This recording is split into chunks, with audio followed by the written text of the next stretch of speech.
नमस्कार दोस्तों। आज दुनिया की सबसे बड़ी ब्रेकिंग सिचुएशन मिडिल ईस्ट में देखने को मिल रही है। ईरान, यूनाइटेड स्टेट्स और इजराइल के बीच टेंशन्स इतने बढ़ चुके हैं कि स्ट्राइक्स और रिटेलिएशन की रिपोर्ट्स आ रही है।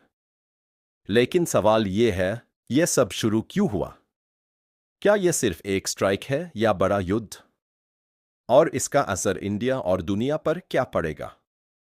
आज हम पूरा बैकग्राउंड समझेंगे, बिना प्रोपेगेंडा, बिना इमोशन, सिर्फ फैक्ट्स के साथ। रीसेंट रिपोर्ट्स के मुताबिक इजराइल और अमेरिका में ईरान के कुछ मिलिट्री या न्यूक्लियर लिंक्ड टारगेट्स पर स्ट्राइक्स किए। उनका कहना है कि ये प्रीएम्प्टिव एक्शन था, यानी फ्यूचर थ्रेट को रोकने के लिए पहले हाई एक्शन। ईरान में इसका जवाब मिसाइल और ड्रोन अटैक्स से दिया।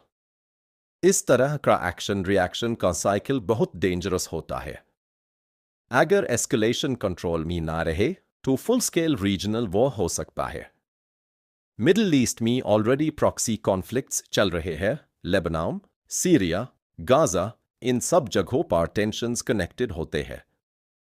अब बड़ा सवाल, क्या ये वर्ल्ड वॉर टाइप सिचुएशन बन सकती है? अभी तक सिचुएशन लिमिटेड स्ट्राइक्स तक है। लेकिन अगर Iran direct large scale attack करे या अमेरिका फुल मिलिट्री इन्वॉल्वमेंट करे तो एस्केलेशन का रिस्क है। ग्लोबल पावर्स जैसे रशिया और चाइना भी सिचुएशन को क्लोजली देख रहे हैं। ऑयल सप्लाई का मेजर हिस्सा मिडिल ईस्ट से आता है। अगर स्ट्रेट ऑफ हॉर्मज़ जैसा राउट डिस्टर्ब होता है तो ग्लोबल ऑयल प्राइसेस शूट कर सकते हैं। इंडिया का ईरान से भी रिलेशन है और इजराइल से भी स्ट्रॉन्ग डिफेंस रिलेशन है। अगर वो बढ़ता है, ऑयल प्राइसेस बढ़ेंगे, पेट्रोल डीजल महंगा होगा, ग्लोबल मार्केट अनस्टेबल हो सकता है, इंडियन इकोनॉमी पर इनडायरेक्ट प्रेशर आ सकता है। इसलिए India generally neutral diplomatic stance रखता है। ये सिर्फ न्यूक्लियर इशू नहीं है, ये रीजनल पावर स्ट्रगल भी है। ईरान मिडिल ईस्ट में अपना इन्फ्लुएंस बढ़ाना चाहता है। इजराइल अपनी सिक्योरिटी को कॉम्प्रोमाइज नहीं करना चाहता। अमेरिका अपने एलाइज को प्रोटेक्ट करना चाहता है। यानी ये जियोपॉलिटिक्स का गेम है, सिक्योरिटी वर्सेस इन्फ्लुएंस वर्सेस डटरेंस। सबसे बड़ा नुकसान किसका होता है? सिविलियंस कम। वॉर चाहे छोटा हो या बड़ा, मरते आम लोग हाई है। इसलिए international community generally cease fire और डिप्लोमेसी की बात करती है। तो दोस्तों, ईरान, अमेरिका और इजराइल के बीच जो हो रहा है वो सिर्फ एक सिंपल स्ट्राइक में ही है। ये सालों पुरानी राइवलरी, न्यूक्लियर टेंशन और रीजनल पावर पॉलिटिक्स का रिजल्ट है।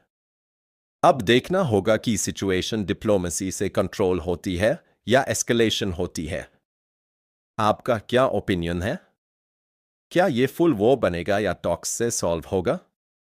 कमेंट में जरूर बताएं। वीडियो इन्फॉर्मेटिव लगा हो तो शेयर करें। धन्यवाद।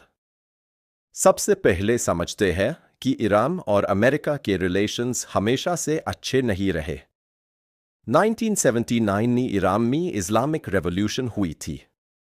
तब से ईरान और अमेरिका के बीच डिप्लोमेटिक रिलेशंस ऑलमोस्ट खत्म हो गए। दूसरी तरफ इजराइल, जो अमेरिका का क्लोज एलाय है, ईरान को अपनी सिक्योरिटी के लिए सबसे बड़ा खतरा मानता है। मेन इशू क्या है? ईरान का न्यूक्लियर प्रोग्राम। अमेरिका और इजराइल का कहना है कि ईरान न्यूक्लियर वेपन डेवलप कर सकता है। ईरान का कहना है कि उसका न्यूक्लियर प्रोग्राम पीसफुल एनर्जी के लिए है। 2015 में एक न्यूक्लियर डील हुई थी जिसे JCPOA कहा गया। लेकिन 2018 में अमेरिका इस डील से बाहर निकल गया। तब से टेंशन्स धीरे धीरे बढ़ते